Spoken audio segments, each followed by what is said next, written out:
নমস্কার নমস্কার নমস্কার নমস্কার নমস্কার নমস্কার আপনাদের সবাইকে সবাইকে সবাইকে সবাইকে নমস্কার জানাচ্ছে আপনাদের সৌমিত্র বসু। সবাইকে অজস্র শুভ কামনা জানাচ্ছে, সবাইকে স্বাগত জানাচ্ছে আজকের এই শরণাগত অনুষ্ঠানে এবং সবাইকে শুভ সকাল জানাচ্ছে। শুভ হোক, সকলের শুভ হোক। আজকে তিনটি কারণে শুভ দিন। প্রথম, আজ নীলকণ্ঠ শ্রীমৎ কুলদানন্দ ব্রহ্মচারী মহারাজের আবির্ভাব তিথি।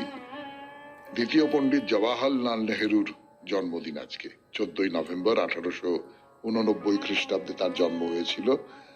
এবং তৃতীয় যে কারণে শুভ দিন, সেটা হচ্ছে এই জওয়াহরলাল নেহেরুর জন্মদিন উপলক্ষে, যেহেতু তিনি শিশুদের খুব ভালোবাসতেন, তাদের কাছে তিনি চাচা ছিলেন, চাচা নেহেরু।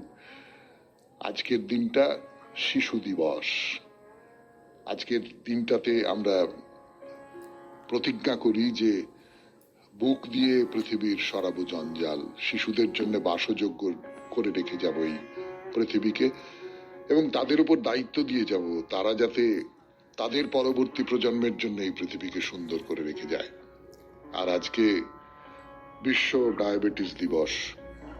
ডায়াবেটিস আপনারা সকলেই জানেন, এক সাইলেন্ট কিলার বলে, মানে নিঃশব্দ ঘাতক। আস্তে আস্তে আস্তে আস্তে শরীরকে নষ্ট করে দেয়, জীর্ণ করে দেয়। তার বিরুদ্ধে লড়াই করবার জন্য যা যা সাবধানতা অবলম্বন করা দরকার, আমি ওইরকম ছাড়া একটা দুটো সাবধানতার কথা বলতে পারতাম, কিন্তু সেগুলো বলবো না। যারা চিকিৎসক, ডাক্তার, যারা এই বিষয়ে পণ্ডিত মানুষ, তারা জানেন। তাদের পরামর্শ নিয়ে আপনাদের যাদের ডায়াবেটিস আছে তারা এ ব্যাপারে খুব সতর্ক থাকবেন, ডাক্তারের পরামর্শ সমস্তটা মেনে চলবেন এবং যাদের নেই তারাও খুব সতর্ক থাকবেন, এই অসুখ যেন আপনাদের ধরে না ফেলে। এবারে বেনি মাধবশীলের পঞ্জিকা অনুযায়ী আজকের দিনটার কথা বলবো। আজকে 28শে কার্তিক 1431, ইংরেজির 14ই নভেম্বর 2024, বৃহস্পতিবার, ত্রয়োদশী। সূর্যোদয়ের সময় ভোর 5:54, অর্থাৎ আমাদের শরণাগত শুরু হওয়ার প্রায় 1 ঘন্টা পরে।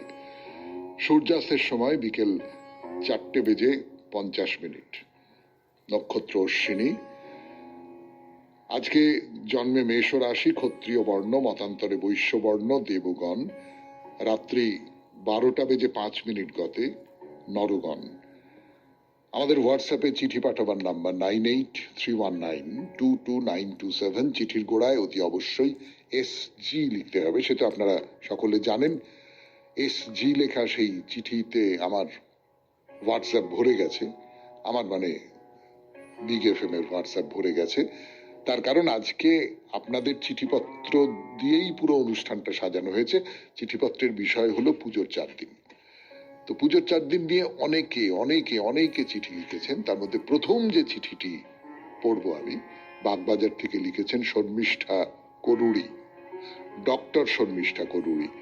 তিনি তাদের বাড়ির পুজোর একটা বিবরণ দিয়েছেন, বনেদি বাড়ির পুজো। এর আগে আমরা বনেদি বাড়ির পুজো নিয়ে অনুষ্ঠান করেছিলাম, আগের বছর সম্ভবত, মনে পড়ছে আমার। তো এবারে এই বনেদি বাড়ির একটি পুজোর কথা দিয়ে আমরা আমাদের আজকের চিঠি পড়ার আসর শুরু করি। 92.7 বিগ FM এ শরণাগত অনুষ্ঠানে গানের পর ফিরে এলাম। বাগবাজার থেকে ডক্টর শর্মিষ্ঠা করুড়ি চিঠি লিখেছেন, পড়ি সেই চিঠি। প্রথমে জানাই শুভ বিজয়া 92.7 FM এর সঞ্চালক মহাশয়, কলাকুশলী অসংখ্য শ্রোতাবৃন্দদের। আমি সঞ্চালক মহাশয় ও অন্যান্য শ্রোতা বন্ধুদের বাগবাজার স্থিত আমাদের নববৃন্দাবন মন্দির তথা করুড়ি বাড়ির দুর্গাপূজা সম্পর্কে কিছু তথ্য জানাতে চাই। বনেদি বাড়ির সাবেক দুর্গাপূজা হিসেবে বিখ্যাত এই দুর্গাপূজা বাঙালি ঐতিহ্যের এক বিশেষ ধারা, যা আমাদের পরিবার 253 বছর ধরে সংরক্ষণ করে আসছে। ভাবুন, 253 বছর। এই পূজা শুধুমাত্র ধর্মীয় আচার অনুষ্ঠান নয়, বরং বংশানুক্রমে চলে আসা এক আভিজাত্য এবং পুরনো দিনের শিল্প ও সংস্কৃতির এক অনন্য মেলবন্ধন। আমাদের প্রতিমা প্রাচীন একচালা চিত্রের, কাঞ্চন বর্ণের ও ডাকের সাজে সজ্জিত, যা বাঙালির ঐতিহ্যের স্মারক। এই পূজা সাত্ত্বিক মতে হয়, তাই পশু বলি হয় না। 4 দিনই মাকে আমরা নিরামিষ ভোগ নিবেদন করি। মহালয়ার পরে প্রতিপদ থেকে বেলতলায় চণ্ডীঘট বসে এবং প্রত্যহ চণ্ডীপাঠ চলে নবমী পর্যন্ত। ষষ্ঠীতে বোধন, আমন্ত্রণ ও অধিবাস, সপ্তমীতে কলাবউ স্নান, অষ্টমীতে কুমারী পূজা, সন্ধি পূজা, নবমীতে ধুনো পোড়া ও হোম সবই সূর্য সিদ্ধান্ত মতে বিধি নির্ঘণ্ট মেনে উদযাপিত হয়। বাড়ির বড় বৌমা হিসেবে আলপনা দেওয়া, কুমারী পূজা করা, মাথায় সরা বসিয়ে ধুনো পোড়ানো, প্রত্যহ আরতির সময় মাকে পাখার বাতাস করা এবং দশমীতে বরণ, অবশেষে কানে কানে আবার আসার প্রার্থনা জানিয়ে গঙ্গায় প্রতিমা নিরঞ্জন, এই সবেতেই আমার বিশেষ ভূমিকা থাকে। তাই আমার পুজোর ছুটির দিনগুলি ঠাকুর দালানেই সীমাবদ্ধ থাকে। প্যান্ডেলে প্যান্ডেলে গিয়ে সার্বজনীন ঠাকুর দেখার হয় না। পুজোর ছুটির ওই কটি দিন আমাকে খুবই ব্যস্ততার মধ্যে থাকতে হয়। ঢাকের আওয়াজ, শঙ্খধ্বনি, ধুনোর গন্ধ সব মিলে করুড়ি পরিবার তাদের ঐতিহ্যবাহী দুর্গাপূজা এবং সাংস্কৃতিক কর্মকাণ্ডের মাধ্যমে বছরের পর বছর ধরে অতীতে তাদের পূর্বপুরুষ এবং অধুনা আমার শ্বশুরমশাই ও গুরুজনদের তত্ত্বাবধানে বাগবাজারের বনেদি বাড়ির দুর্গাপূজা হিসেবে বিশেষ স্থান ধরে রেখেছে। করুড়ি বাড়ির পক্ষ থেকে সকলকে আগামী দুর্গাপূজায় আসার নিমন্ত্রণ জানিয়ে শেষ করছি। নমস্কারান্তে, ডক্টর শর্মিষ্ঠা করুড়ি, বাগবাজার, কলকাতা। আপনার এই চিঠি আমার নিজের গ্রামের বাড়ির চিঠির কথা মনে পড়িয়ে দিল। আপনার করুড়ি বাড়ির পুজো দেখার সৌভাগ্য আমার হবে না, তার কারণ আমি পুজোর সময় কখনো কলকাতায় থাকি না, আমার গ্রামের বাড়িতে চলে যাই। এবং আপনি যা বলছেন, পুজো দালান, তার ধুনোর গন্ধ, তার অজস্র কাজকর্ম, আমি অবশ্য যে খুব কাজকর্ম করি এমনটা নয়, আমার গিন্নি করেন, কিন্তু এই এই সমস্তটার যে মজা, যে মাধুর্য, তাতে করে সত্যি অন্য প্রতিভার দিকে, মানে অন্য প্রতিভা দেখতে যাওয়া সে আর হয়ে ওঠে না। একেবারেই যাই না তা নয়, গ্রামের দিকে অন্য যে বনেদি বাড়ির পুজোগুলো আছে সেগুলো তো দেখতে যাই, তাদের সঙ্গে দেখা সাক্ষাৎ হয়, এই। কিন্তু আপনাকে অসংখ্য ধন্যবাদ শর্মিষ্ঠা দেবী। আপনার এই চিঠিটা আমাদের আজকের অনুষ্ঠানের বেশ একটা চমৎকার সূচনা করে দিল। অনেক ধন্যবাদ। এরপরে যে চিঠিটি পড়ব সেটি লিখেছেন সঞ্জয় ঘোষ, সল্টলেক থেকে। ফিরে আসছি গানের পর। পুজোর 4 দিন 92.7 বিগ এফএম এ শরণাগত অনুষ্ঠানে এইবারে পড়ব সল্টলেক থেকে লেখা সঞ্জয় ঘোষের চিঠি। পড়ে শোনাই। এবার 4 দিনের পূজা 3 দিনের ছিল। প্রতিদিনের পূজা অঞ্জলির সময়ও ছিল বেশ ভোরের দিকে। প্রথম দিন সপ্তমীতে ভোরের আলো ফুটবে ফুটবে করছে, এমন সময় পাড়ার মণ্ডপে গেলাম। দেবী দুর্গা ত্রিভঙ্গ হয়ে সিংহের ওপর দাঁড়িয়ে মহিষাসুরের বক্ষে শূল বিদ্ধ করছেন। মহিষাসুর হাসি মুখে দেবীর দিকে তাকিয়ে আছে। লক্ষ্মী, সরস্বতী, কার্তিক, গণেশ দাঁড়িয়ে আছে, কিন্তু যুদ্ধ দেখছে না। বেশ কিছু মহিলা, পুরুষ ও কচিকাচারা পুরোহিতের সুরে সুর মিলিয়ে চিৎকার করছে, ধনং দেহি, রূপং যশং, পুত্রং কামাশ্চ দেহি মে ইত্যাদিও ফুল ছুঁড়ছে। দুর্গা কাম্য দেবী, তাই সবাই প্রার্থনা করে দেহি দেহি, দাও দাও। দেবী দেন কিনা জানি না, কিন্তু থিওরি অফ প্রবাবিলিটি অনুযায়ী অনেক লোকের মধ্যে কিছুর প্রার্থনা অবশ্যই পূর্ণ হবে। যাদের হবে না তারা আশা করবে আরো ভালোভাবে পূজা করলে পরের বছর পাওয়া যাবে। আশা সংসারের চালনা শক্তি। ছান্দোগ্য উপনিষদ বলছে আশাই ব্রহ্ম। জামা ধরে কে টানছে, দেখলাম নাতি, চলো অঞ্জলি দেব। যদিও মন্ত্রে উচ্চারিত কামনাগুলো আমার ক্ষেত্রে প্রযোজ্য নয়, মন্ত্র উচ্চারণ করে অঞ্জলি দিলাম। গতানুগতিক লোক, 10 মিলে করি কাজ, পাই না পাই নাহি লাজ। রাত্রে নাতির সঙ্গে বেরোলাম পুজো দেখতে। রাস্তাঘাট আলোয় ঝকঝক করছে ও জনস্রোত বয়ে চলেছে। নাতি বলল সন্ধি পুজো দেখব। বললাম এবার খুব ভোরে, সকাল 5টায় মণ্ডপে যেতে হবে। ঠিক আছে। দুজনে ব্রাহ্ম মুহূর্তে উঠে তাড়াতাড়ি পুজোর মণ্ডপে গেলাম। কিছু পাড়ার মহিলারা সন্ধি পূজার 108 প্রদীপ সাজাতে ব্যস্ত। আগে এদের মায়েরা করতো, এখন এরা করছে, পরে এদের মেয়েরা করবে। পরম্পরা চলছে। হঠাৎ নাতি জিজ্ঞেস করলো, পুরোহিত চামুন্ডায়াং নমঃ বলছে কেন? বললাম, দেবী এই অষ্টমী ও নবমীর সন্ধিক্ষণে মহিষাসুরের 2 সেনাপতি চণ্ড ও মুণ্ডকে নিহত করেছিলেন। নাতি বলল, দেবী কথায় কথায় লোক বধ করে কেন? প্রিজনার্স অফ ওয়ার করে বন্দি করতে পারতেন। হাসি পেল ভেবে যে মহিষাসুরের সঙ্গে যদি চণ্ড ও মুণ্ডের মূর্তি থাকতো তাহলে কেমন দেখাতো। বললাম, আগে প্রথা ছিল মারো অথবা মরো। ইতিহাস বলছে যুদ্ধে বিজয়ী পক্ষ বিজেতা পক্ষের নরমুণ্ডের পাহাড় বানাতো। মা কালীর গলায় নরমুণ্ডের মালা। মহিষাসুর কি খারাপ ছিল তা কোথাও লেখেনি, তবে স্বর্গ দখল করে দেবতাদের তাড়িয়ে দিয়েছিল, তাই দেবী দুর্গাকে সৃষ্টি করে দেবতারা মহিষাসুরকে বধ করল। মহিষাসুরের শক্তিও ব্রহ্মার পরে। হতে পারে মহিষাসুর ব্রহ্মার বংশধর ছিল। দেবতা ও অসুরেরা সৎ ভাই, কিন্তু কি শত্রুতা! সমুদ্র মন্থনে অর্ধেক পরিশ্রম অসুরেরা করলো, কিন্তু দেবতাদের চাতুরিতে কিছুই পেল না। তিলোত্তমাকে লেলিয়ে দিয়ে সুন্দর উপসন্দকে বধ করলো। আলোর মূল্য অন্ধকার আছে বলে, দেবতাদের মূল্য অসুর আছে তাই, দেবী দুর্গার মূল্য মহিষাসুর আছে তাই, জীবনের মূল্য মৃত্যু আছে তাই। এরা সবাই পরস্পরের পরিপূরক, একক অবস্থায় মূল্যহীন। পরের দিন দর্শন বিসর্জন দেখতে গেলাম। নাতি ভক্তি ভরে দেখে বলল, দেবীর সূক্ষ্ম শরীর চলে গেল, এখন এই মূর্তিতে কি রইল? একটা মাটির পুতুল, যা কিছুক্ষণের মধ্যে মেয়েরা সিন্দুর লাগিয়ে কিম্ভূত করবে, তারপর ছেলেরা গঙ্গায় ফেলে দেবে। কলিকাতা কর্পোরেশন ক্রেন দিয়ে কাঠামো পাড়ে টেনে তুলবে, তারপর সেই কাঠামো লোকে কিনে নতুন মূর্তি বানাবে। এই পুজোয় দেবী বোঝাতে চাইছেন, কদিন আনন্দের পর তিনি চলে যাচ্ছেন, তেমনি আমরাও একদিন চলে যাব। আমাদের দেহ এখানেই পড়ে থাকবে, যার পরিণতি জ্বলনে গলনে বা ডুবনে। অসার সংসার এই, অনিত্য জীবন, না মরিয়া চিরজীবী আছে কোন জন? অসার সংসারে আছে এক ধর্ম, কিরূপে তাহাকে ছাড়া করি অন্য কর্ম? ধিক ধিক কিবা ছাড়ো সুখ অভিলাষ, ধর্ম ছাড়িয়া অধর্মে যে করে সুপহাস। তাই নাতি সাহেব, এই সংসার সাগরে ধর্মই তোমার একমাত্র ধ্রুবতারা। বিমুখাহ বান্ধবাস চাইব, ধর্ম তিষ্ঠতি কেবলম। এই দুর্গাপূজা বোঝাতে চাইছে যে সব জাগতিক সম্পর্ক কিছুকালের জন্য অনিত্য, কিন্তু ধর্ম চিরকালের নিত্য। কিন্তু দুর্গাপূজার এই অন্তর্নিহিত তত্ত্ব বা শিক্ষা কজন বোঝে?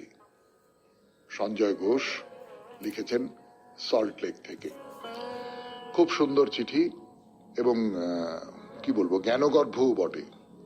জ্ঞানগর্ভ শব্দটা খানিকটা ঠাট্টা করে বলা হয়, আমি ঠাট্টা করে বলছি না, আপনারা বুঝতেই পাচ্ছেন যে সত্যি সত্যি সঞ্জয়বাবুর চিঠিতে সবসময় নানান রকমের তার যে গভীর পড়াশোনা এবং বোধ তার প্রকাশ পাওয়া যায়।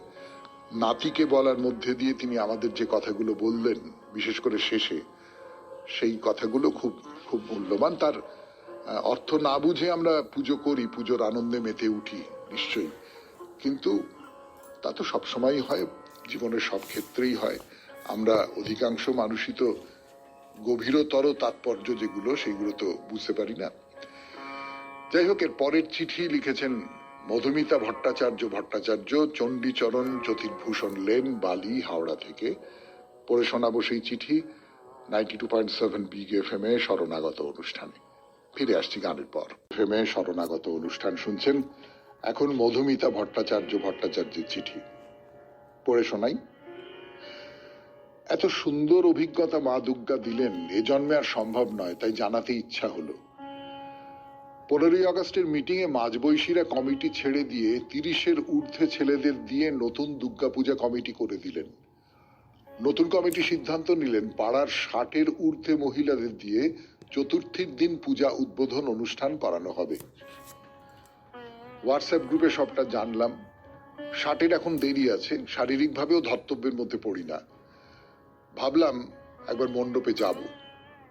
টলটল পায়ে দিদি ভাইয়ের হাত ধরে প্রচুর ভর্তি চেয়ারের একটি পিছনের চেয়ারে বসলাম। কি ভালোই লাগছে, যা কোনোদিন হয়নি। এবারের কমিটি তাই করে দেখালো। যে যার মনের কথা বলছে, হাততালি দিচ্ছি, সে তালি যদিও নিজের কানেও পৌঁছচ্ছে না। সম্পাদক, নতুন মেম্বারেরা নানা কথার মধ্য দিয়ে আদান প্রদান করছেন। অনেকেই না বলতে পারার জন্য নিজ গুণে ক্ষমা প্রার্থনা করছে। এমন একজন দিদিকে তাদের বলতে ভুল হয়ে গেছে, যিনি পুজোর প্রথম থেকে সব কাজে রয়েছেন, এমনকি প্রয়োজনে সেই দিদি চাঁদা তুলতেও বেরিয়েছেন, এখানেই উপস্থিত আছেন। আমরা তাকে সসম্মানে আহ্বান জানাচ্ছি, তিনি যেন মঞ্চে এসে উপস্থিত হন। ঝুঁকে পড়ে দেখছি কার কথা বলছে। সন্তান সম ছেলেরা এসে আমার হাঁটু ধরে বসে পড়ল। ইশারায় বললাম, আমি? তারা তো হাত ধরে তুলে নিয়ে গেল। ঝাপসা চোখে মধ্যমণি হয়ে বসলাম। ফুলের স্তবক মেমেন্টো আমায় দিল, আর মাইকে কত কথা বলছে। নিজের কথা এইভাবে কখনো ভাবিনি। মাধ্যমিক, উচ্চ মাধ্যমিক, ডিগ্রি কোর্সে পাশ করা ছাত্রছাত্রীদের পুরস্কার বিতরণ করতে অনুরোধ করলো। ইশারায় কিছুতেই বোঝাতে পারলাম না, বয়স্ক বৌদিরা মঞ্চে থাকতে আমায় কেন বলছো? বোঝাতে পারলাম না। অগত্যা মা দুর্গার কাছেই নিজেকে সমর্পণ করলাম। এক এক করে প্রত্যেককে পুরস্কার হাতে দিলাম। হয়ে গেলে তারা আমাকে কিছু বলতে বলল। খাতা পেন দিতে পারলো না, কিছুই বলা হলো না। কমিটির সম্পাদক জড়িয়ে বলল, পিসি তুমি ভালো থেকো। পড়া হবে না তাও লিখলাম। মধুমিতা ভট্টাচার্য, চণ্ডীচরণ জ্যোতির্ভূষণ লেন, বালি, হাওড়া। খুব ভালো, খুব ভালো। আপনার পাড়ার সকলকে আমার অভিবাদন জানাবেন। 92.7 বিগ FM এ শরণাগত অনুষ্ঠান শুনছেন। বৃহস্পতিবারের শরণাগত, আপনাদের চিঠিপত্রের শরণাগত। ফিরে আসছি গানের পর। আমি আপনাদের সৌমিত্র বসু। এবার আবার চিঠি। শিপ্রা চ্যাটার্জির চিঠি, গড়িয়া পূর্বপাড়া থেকে লিখেছেন। 92.7 বিগ FM এ শরণাগত অনুষ্ঠানে চিঠির বিষয়ে পুজোর 4 দিন। পড়ে শোনাই আপনাদের। শ্রদ্ধেয় সৌমিত্র দাদা, অনেকদিন পর আবার বিষয় ভিত্তিক চিঠি লেখার উপকরণ পেয়ে আনন্দের সাথে লেখনী ধরলাম। এবারে দুর্গাপূজার নির্ঘণ্টে একটু ছন্দ পতন ঘটাতে ঠিকভাবে পূজার 4 দিন পূজা দেখা ও অঞ্জলি দেবার জন্য ছুটে যাই আমার গুরুগৃহে, দক্ষিণেশ্বর রামকৃষ্ণ সংঘ আদ্যাপীঠে। গুরু পিতা আমাদের জীবনকে অন্ধকার থেকে আলোর দিকে নিয়ে যান। তাই পিতৃগৃহে 4 দিন অবস্থান করে দুর্গাপূজা দেখে খুব তৃপ্তি পেলাম। মায়ের মন্দিরের ভিতরে চতুর্দিকে এবং মন্দিরের বাইরের দিকে ফুলের মালা ও বাহারি আলো দিয়ে সাজানো হয়েছিল। বড়ই মনোরম দৃশ্য। ধূপ ধুনো, চন্দনের গন্ধে, ঢাক, কাঁসর ও ঘণ্টার বাদ্যির আওয়াজে মনকে করে তুলল এক ধর্মীয় উদ্দীপনায় উজ্জীবিত। আমাদের জীবনে চলার পথে ব্রহ্মশক্তির খুব প্রয়োজন।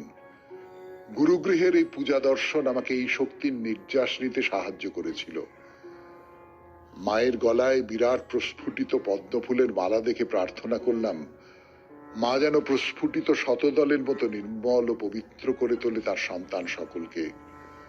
মায়ের চরণে নিবেদিত ছোট্ট শিউলি ফুলের মিষ্টি সুবাস মনকে ভরিয়ে তুলল এক স্নিগ্ধ আবেশে।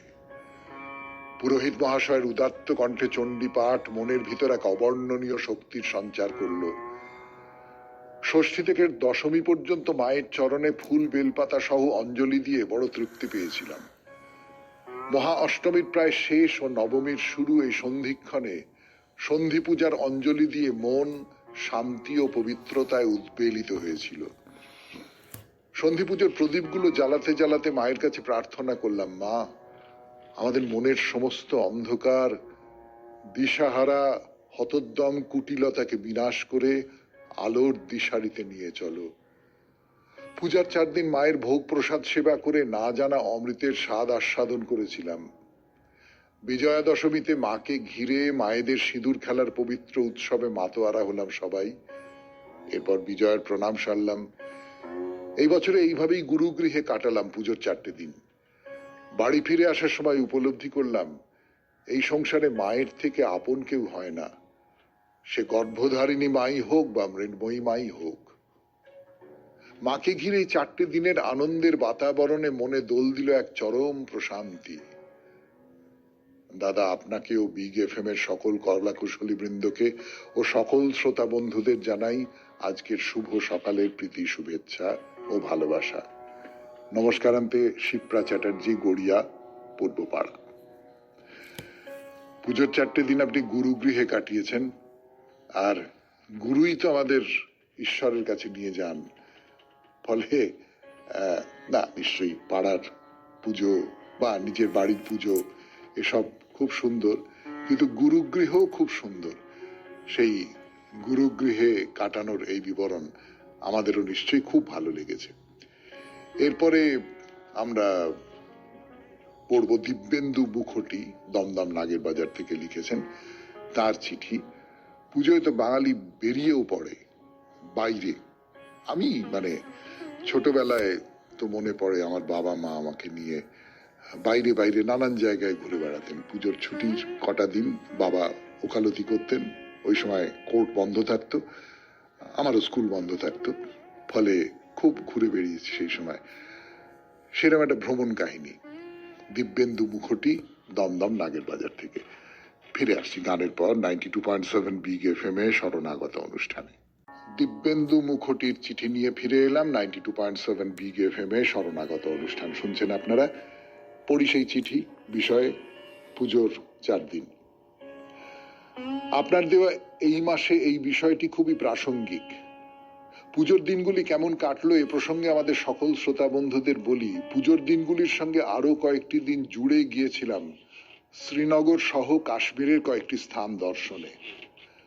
স্থান, দিন ও যাত্রার পদ্ধতি, পরিকল্পনা সবই ছিল নিজের পছন্দের। শিয়ালদহ থেকে দিল্লি হয়ে প্রথমে উধমপুর, এরপর উধমপুর থেকে বানিহাল পর্যন্ত সড়ক পথে, কারণ মাত্র এই অংশটুকুই রেলপথ এখনো তৈরি হয়নি। আবার বানিহাল থেকে রেলপথে শ্রীনগর পৌঁছই। স্থানীয় রেলপথকে সঙ্গী করে শ্রীনগরে যাবার ইচ্ছে ছিল বহুদিনের, কিন্তু এই পথে বাঙালি পর্যটক খুবই কম। হয়তো তারা এখন আত্মনির্ভরতা ছেড়ে সবাই প্যাকেজমুখী। শ্রীনগরের লালচক ও ডাল লেক খুবই কাছাকাছি এবং হোটেলের সমারোহ এই দুটি স্থানেই বেশি। প্রথমেই গিয়েছিলাম তুলামুলা গ্রামে ক্ষীর ভবানী মন্দির দর্শনে, যা অধিকাংশ বাঙালি পর্যটকদের ভ্রমণ তালিকার মধ্যে পড়ে না, কিন্তু এই মন্দিরটির বিশেষ তাৎপর্য রয়েছে। 1898 সালের অক্টোবর মাসের প্রথম সপ্তাহে স্বামী বিবেকানন্দ এই মন্দিরের তপস্যামগ্ন হয়েছিলেন এবং সে সময় ওর বিশেষ দর্শন ও অনুভূতি হয় তা সম্মুখে জানিয়েছিলেন। আমার স্বদেশ প্রেম ভেসে গেছে, এখন কেবল মা মা মা আমাকে বললেন, বিধর্মীরা যদিই বা আমার মন্দিরে ঢুকে আমার প্রতিমা অপবিত্র করে তাতে তোর কি, তুই আমাকে রক্ষা করিস না আমি তোকে রক্ষা করি। তাই আমার আর স্বদেশ প্রেম বলে কিছু নেই, এখন আমি ছোট শিশু। অত্যন্ত সুন্দর, খোলামেলা, অবাঞ্ছিত, ভিড়হীন, উন্মুক্ত পর্বত বেষ্টিত এমন মন্দির খুব বেশি নেই। সমগ্র শরণাগত পরিবারের পক্ষ থেকে এই মন্দিরের পুঙ্খানুপুঙ্খ বিবরণের দায়িত্ব আমি সৌমিত্র বাবুর হাতেই তুলে দিলাম। যদি উনি কোনো সময় এই মন্দিরের একটি পূর্ণ চিত্র তুলে ধরেন, তবে হয়তো আগামী দিনে বাঙালি পর্যটকদের কাছে এর জনপ্রিয়তা বহুগুণ বৃদ্ধি পাবে। এরপর এক এক করে শ্রীনগরের পরিচিত বাগান যথা নিষাদ বাগ, শালিমার বাগ, নাসিম বাগ, চশমে শাহী এবং বহু চর্চিত গুলমার্গ, সোনমার্গ, পেহেলগাঁও, চন্দনবাড়ি, বেতাব ভ্যালি, আরু ভ্যালি প্রভৃতি স্থান দর্শন করি। কিন্তু এই সকল স্থানগুলি আজ পর্যটকদের ভিড় এবং পর্যটন ব্যবসায়ীদের চাপে নিজস্ব সৌন্দর্য ক্রমশই ম্লান হতে চলেছে। পূর্ণ মরশুমে বরফে ঢাকা থাকে বলে প্রকৃতির কঙ্কালসাল চেহারাটা নজরে আসে না, কিন্তু বরফ সরে গেলেই মেকআপ ছাড়া অভিনেত্রীদের আসল রূপটি বেরিয়ে আসে। এর থেকে শ্রীনগরের দক্ষিণ দিকে অনন্তনাগ জেলায় অবস্থিত ডাকসুম, ওয়াইলু, কোকরনাগ, আচ্ছাবল অনেক আকর্ষণীয়। এই স্থানগুলো অনেক সবুজ এবং পাখির ডাক প্রতিনিয়ত কানকে স্পর্শ করে যায়। কারণ সেই একটাই, পর্যটকের আনাগোনা অনেক কম। প্রকৃতিকে চাপ দিয়ে নিজের স্বার্থ সিদ্ধি করার প্রবৃত্তি এখনো সেইভাবে প্রযুক্ত হয়নি। সবশেষে বলি, কাশ্মীর ঘুরতে হলে হাজার হাজার টাকা দিয়ে গাড়ি ভাড়া না করে স্থানীয় গণপরিবহন ব্যবহার করেও অনেক কম খরচে ঘুরে আসা যায়। আমিও সেই রাস্তাটি নিয়েছিলাম। সবাইকে জানাই শুভ দীপাবলির শুভেচ্ছা, আর আগামী দিনগুলো খুব ভালো কাটুক। ধন্যবাদান্তের দিব্যেন্দু মুখোটি, দমদম নাগের বাজার। তাহলে এর মধ্যে একটা বাইরে দূরেও হয়ে গেল, কি বলেন, এই 92.7 বিগ এফএম এ শরণাগত অনুষ্ঠানে। তাহলে দিব্যেন্দু বাবুকে ধন্যবাদ দিয়ে আমরা এর পরের চিঠিতে চলে যাই। পরের চিঠিটি লিখেছেন রাজবলহাট, হুগলি থেকে চিত্রাশীল। চিত্রাশীলের চিঠি পড়ব, তার আগে শুনবো গান 92.7 বিগ এফএম এ শরণাগত অনুষ্ঠানে। চিত্রাশীলের চিঠি, বিষয় পুজোর 4 দিন, 92.7 বিগ এফএম এ শরণাগত অনুষ্ঠান শুনছেন আপনারা। সৌমিত্র বসু দাদা ভাই, পূজা 4 দিন কেমন গেছে? এক অপরূপ সুন্দর অভিনন্দন জানাই সবাইকে। বলবো এক মরমী অভিজ্ঞতা। হয়েছে সময় সমাধানের, প্রবাদ প্রবচনের। 12 মাসে 13 পার্বণ, 13 নয় তো হবে 51 বা 52 বা যাহা 53 মতে। অমিল তো অমিল, নাচার। সবার সেরা শারদীয়া দুর্গা পূজা। 4 দিন হই হই। আমাদের গ্রামে দুর্গাপূজার সাথে মা রাজবল্লভীর পূজা মহা ধুমধাম করে হয়। দশমীর দিন নতুন শাড়ি পরে মাকে অঞ্জলি দিয়ে দশমী প্রণাম, বিজয়ার আলিঙ্গন। দশমীর দিন বাড়ির পাশে দিদিকে ডাকতে গেলাম। দিদি বলল এবারে আমি মন্দিরে যাব না। কেন? উত্তর দিতে চায় না। শেষে জানা গেল নতুন শাড়ি নেই। আমি বললাম নতুন শাড়ি আমি তোমাকে দেব। রাজি হয় না কিছুতেই। বললাম কোনোদিন কিছু চাওনি, আমি কি তোমাকে একটা শাড়ি দিতে চাই? তোমাকে নিতেই হবে। শেষে আমরা দুজন নতুন শাড়ি পরে মাকে প্রণাম। শেষে দুজনের চোখের জলে বিজয়ার কোলাকুলি। এই আমার পরম পাওয়া। এই পাওয়া আমার জীবনে ফুরবে না। এই দশমী আমার চিরদিনের মনোসঙ্গী। চিঠি লিখে পাঠিয়ে দিয়েছি তোমাকে, চিত্রাশীল, রাজবলহাট, হুগলি। বাহ, ছোট্ট চিঠি এবং সুন্দর চিঠি। সত্যি সত্যি যিনি নতুন শাড়ি পরে মায়ের সামনে দাঁড়াতে পারছেন না, তার কষ্ট আমরা তো মনে রাখি না, আমরা নিজের আনন্দ নিয়েই মত্ত থাকি। চিত্রাদেবী, আপনি এমন একটা কাজ করেছেন, পুজোটা খুব সুন্দর হয়ে গেল। শুধু যাকে শাড়ি দিলেন তার কাছে নয়, সব্বাইকার কাছে। পরের চিঠি লিপি মুখার্জি, চন্দননগর, হুগলি থেকে লিখেছেন। ফিরে আসছি, একটু গান শুনে নি।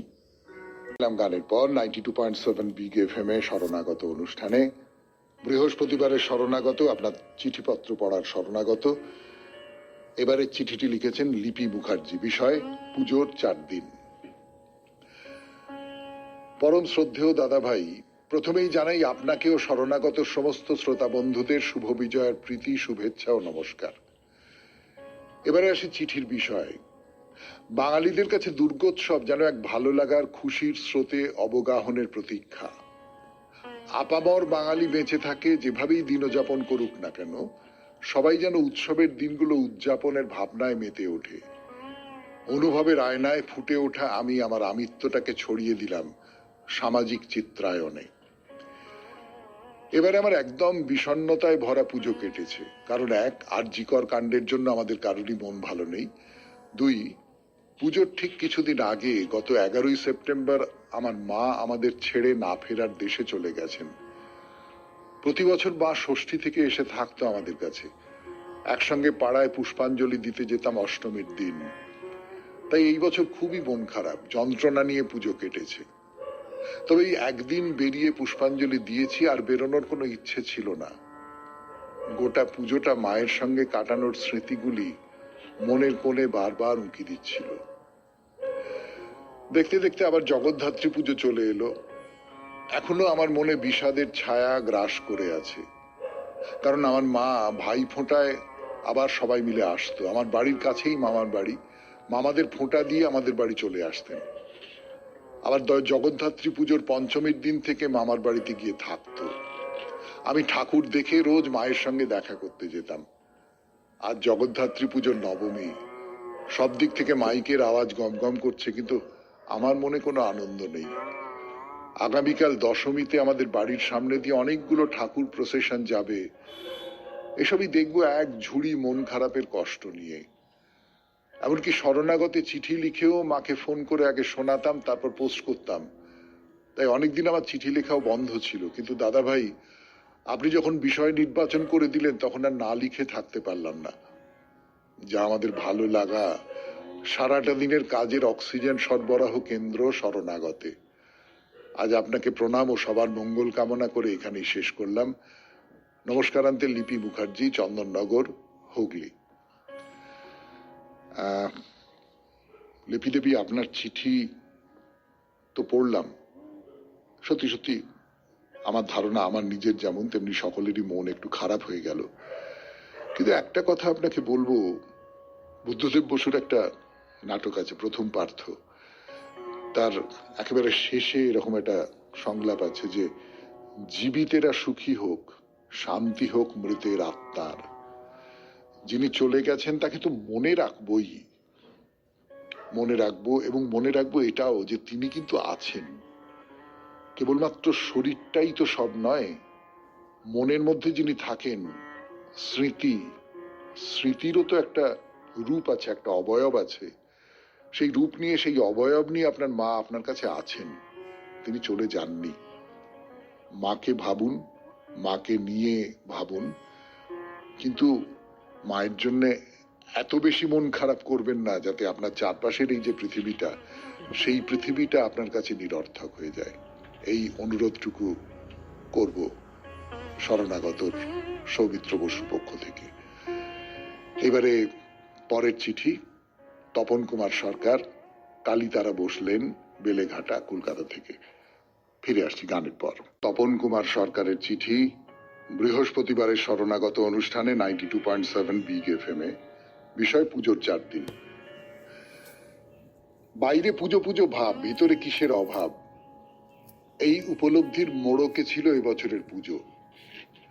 এবারে আসি সেই পুজো প্রসঙ্গে। কোনোবার যেটা হয় না, এবার সেটাই হলো।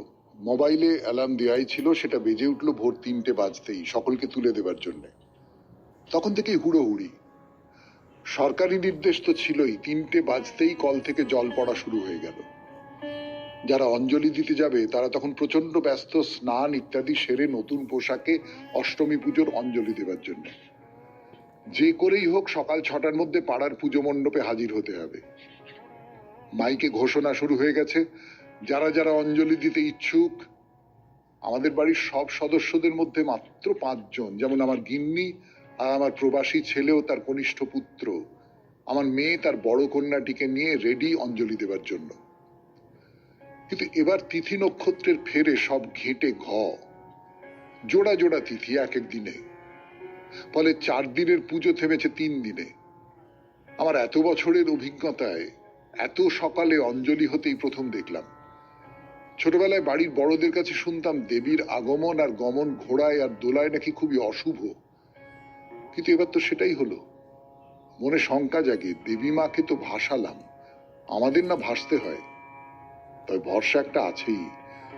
বিপত্তারিণী ব্রত করে একটা রক্ষা কবচ তো রয়েছেই, তাতে আশা না থাকুক ভরসা রয়েছেই। যাই হোক, অঞ্জলি শেষে ওরা 5 জন থার্মোকলের প্লেটে লুচি, ছোলার ডাল, আলুর দম আর মিষ্টি নিয়ে গৃহমুখী হলো। আমাদের পাড়ার মণ্ডপে যারা অঞ্জলি দেয় প্রতি বছরই তাদের জন্য এই খাবার বরাদ্দ থাকে, তাই অঞ্জলি দেবার বিশাল লাইনটি চোখে পড়ার মতো। বাতাসে ধূপ ধুনোর গন্ধের সঙ্গে ঢাকে কাঠি, মাইকে পুজো সংক্রান্ত নানা বিজ্ঞপ্তির ফাঁকে ফাঁকে সেকালের নস্টালজিক গানের অনুষঙ্গ একটা আলাদা আমেজ সৃষ্টি করে। পুজো মানে নির্ভেজাল আনন্দ, সম্বৎসর দুঃখ কষ্টে ভরা জীবনে একটু খুশির দোলা।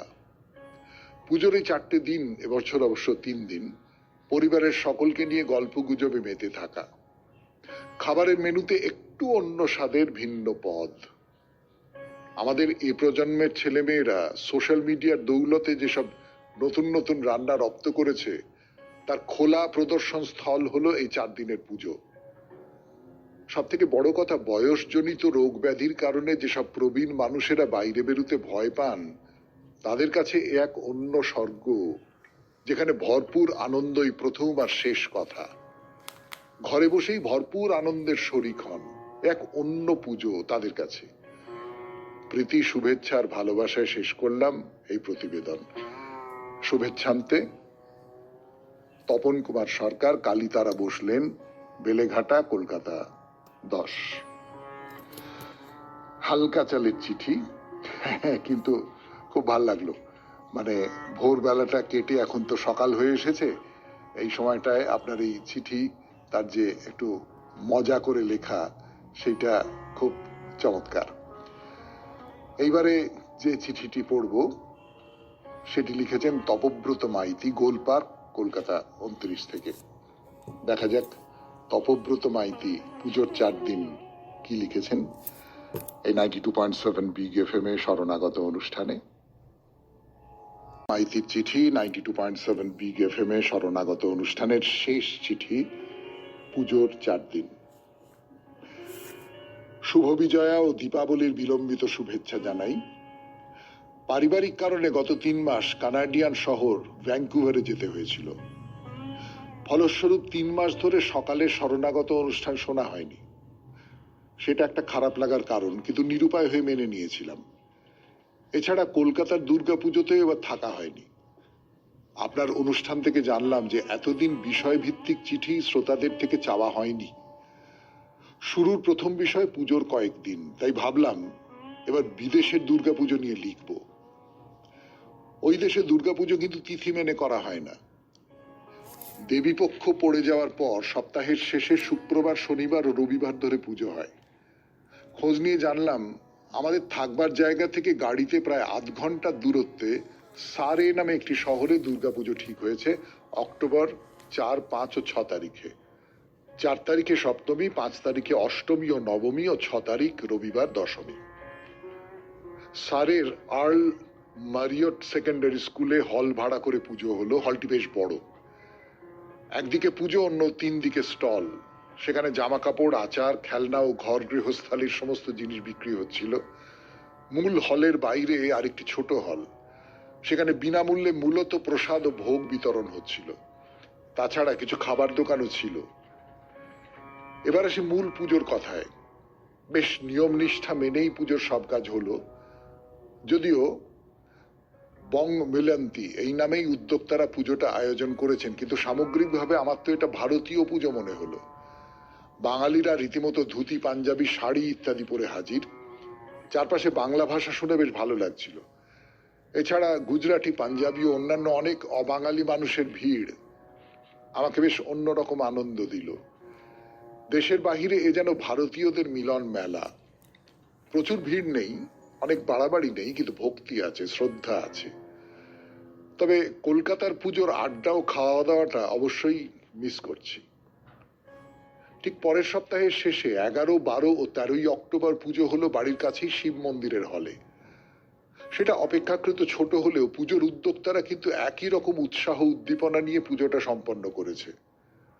দুধের স্বাদ হয়তো ঘোলে মেটেনি, কিন্তু যেটুকু পেলাম তাই বা কম কি। অন্যরকম অভিজ্ঞতা তো বটেই। নমস্কার নেবেন তপব্রত মাইতি, গোলপার্ক, কলকাতা 29। বিদেশে কানাডায় দুর্গাপুজো, এই দিয়েই তাহলে শেষ হলো আমাদের পুজোর 4 দিনের অনুষ্ঠান। হ্যাঁ, সত্যি বিদেশের যে পুজো সে তো তিথি মেনে করা যায় না, তার কারণ ওখানে ছুটি পাওয়া যাবে না। ফলে ওই ছুটির দিন দেখে পুজোর আয়োজন করা হয়, এবং তার সূত্র ধরে এই কথাটা মনে হয় যে মাকে ডাকলেই হলো, যে কোনো সময়ে যে কোনো পরিবেশে ডাকলেই হলো, তার জন্য তিথি নক্ষত্র মানতে হবে না। পুজোর 4 দিন তাহলে এখানেই শেষ করছি। এখানেই শেষ হলো আজকের শরণাগত অনুষ্ঠান। আমাদের হোয়াটসঅ্যাপে চিঠি পাঠাবার নাম্বার 9831922927। চিঠির গোড়ায় অতি অবশ্যই SG।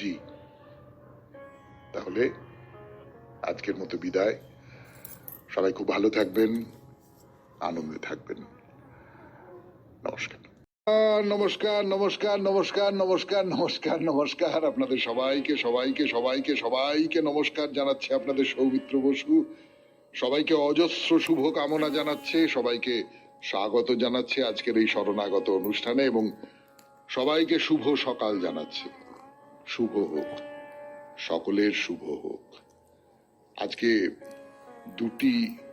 3টি কারণে শুভ দিন। প্রথম, আজ নীলকণ্ঠ শ্রীমৎ কুলদানন্দ ব্রহ্মচারী মহারাজের আবির্ভাব তিথি। দ্বিতীয়, পণ্ডিত জওয়াহরলাল নেহেরুর জন্মদিন আজকে 14 নভেম্বর 1889 খ্রিস্টাব্দে তার জন্ম হয়েছিল। এবং তৃতীয় যে কারণে শুভ দিন, সেটা হচ্ছে এই জওয়াহরলাল নেহেরুর জন্মদিন উপলক্ষে, যেহেতু তিনি শিশুদের খুব ভালোবাসতেন, তাদের কাছে তিনি চাচা ছিলেন, চাচা নেহেরু। আজকের দিনটা শিশু দিবস। আজকের দিনটাতে আমরা প্রতিজ্ঞা করি যে বুক দিয়ে পৃথিবীর সরাবো জঞ্জাল, শিশুদের জন্য বাসযোগ্য করে রেখে যাব এই পৃথিবীকে, এবং তাদের উপর দায়িত্ব দিয়ে যাব তারা যাতে তাদের পরবর্তী প্রজন্মের জন্য এই পৃথিবীকে সুন্দর করে রেখে যায়। আর আজকে বিশ্ব ডায়াবেটিস দিবস। ডায়াবেটিস আপনারা সকলেই জানেন এক সাইলেন্ট কিলার বলে, মানে নিঃশব্দ ঘাতক। আস্তে আস্তে আস্তে আস্তে শরীরকে নষ্ট করে দেয়, জীর্ণ করে দেয়। তার বিরুদ্ধে লড়াই করবার জন্য যা যা সাবধানতা অবলম্বন করা দরকার, আমি ওই রকম ছাড়া ছাড়া একটা দুটো সাবধানতার কথা বলতে পারতাম, কিন্তু সেগুলো বলবো না। যারা চিকিৎসক, ডাক্তার, যারা এই বিষয়ে পণ্ডিত মানুষ, তারা জানেন। তাদের পরামর্শ নিয়ে আপনাদের যাদের ডায়াবেটিস আছে তারা এ ব্যাপারে খুব সতর্ক থাকবেন, ডাক্তারের পরামর্শ সমস্তটা মেনে চলবেন, এবং যাদের নেই তারাও খুব সতর্ক থাকবেন, এই অসুখ যেন আপনাদের ধরে না ফেলে। এবারে বেনি মাধবশীলের পঞ্জিকা অনুযায়ী আজকের দিনটার কথা বলবো। আজকে 28শে কার্তিক 1431, ইংরেজির 14ই নভেম্বর 2024, বৃহস্পতিবার, ত্রয়োদশী। সূর্যোদয়ের সময় ভোর 5:54, অর্থাৎ আমাদের শরণাগত শুরু হওয়ার প্রায় 1 ঘন্টা পরে। সূর্যাস্তের সময় বিকেল 4:50।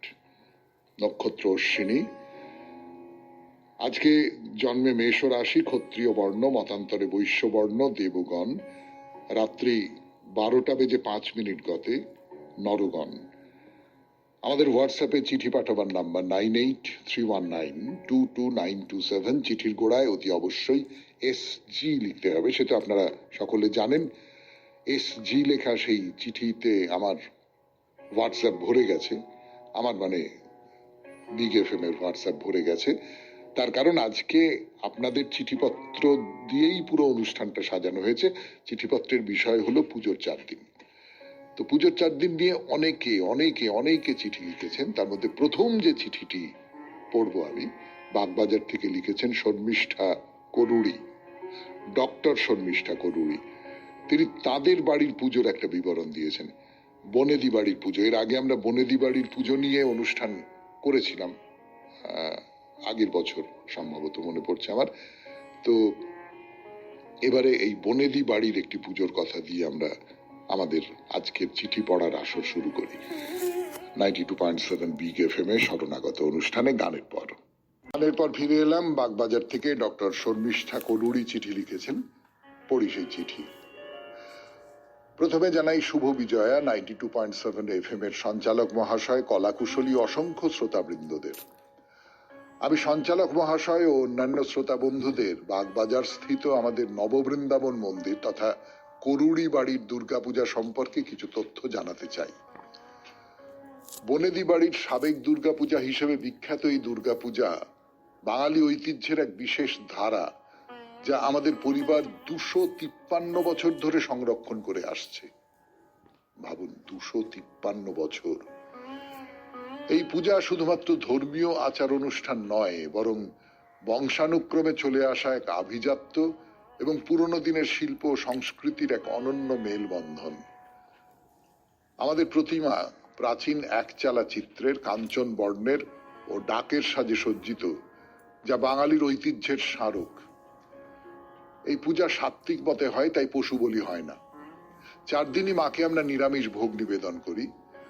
মহালয়ার পরে প্রতিপদ থেকে বেলতলায় চণ্ডীঘট বসে এবং প্রত্যহ চণ্ডীপাঠ চলে নবমী পর্যন্ত।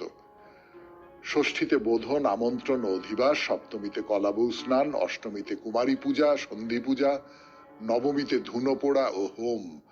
সবই সূর্য সিদ্ধান্ত মতে বিধি নির্ঘণ্ট মেনে উদযাপিত হয়।